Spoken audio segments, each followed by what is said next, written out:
I did not know that. Welcome to another episode of I Did Not Know That. Thanks for stopping by. Ever wonder about something? Maybe you'll find it here. Check out all the other videos on this channel and remember to like and subscribe. If only we had known this earlier. During the lockdowns, I began looking for quality programs or TV series to watch. Columbo was a show I was certainly familiar with, but I never really took the time to watch full episodes. After sitting down and watching a lot of the first season, I was rewarded with excellent and well-written scripts and dialogue, along with watching some great actors. We first met Peter Falk as Lieutenant Columbo in 1968.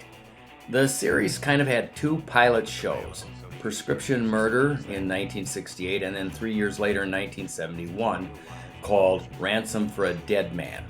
Why two pilots? Because with all the action shows on during that era, there wasn't a lot of interest by networks about a short detective in a rumpled raincoat who never carries a gun. But when ABC finally gave the show a chance, it outlasted by far all the other police series that had tons of action from that era and beyond. The very last episode of this series was in 2003, 35 years after Prescription Murder aired. But did you know that the Columbo character is even older than that? Actor Bert Freed portrayed Columbo in an episode of the Chevy Mystery Show in a 1960 movie called Enough Rope. Freed seemed to be everywhere on TV in the 1960s, but he's probably best remembered as the corrupt Stuart Posner in the movie Billy Jack, who got kicked in the head by Billy Jack.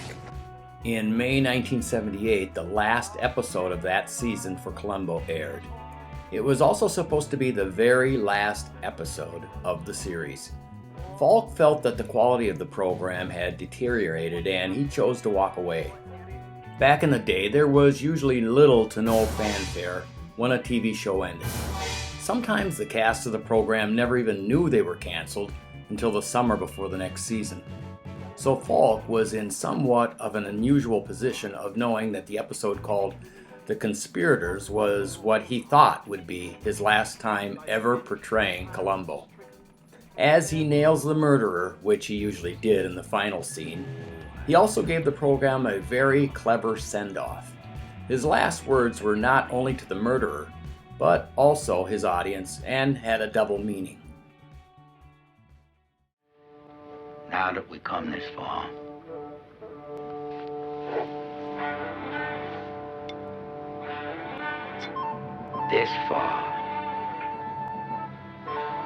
and no farther.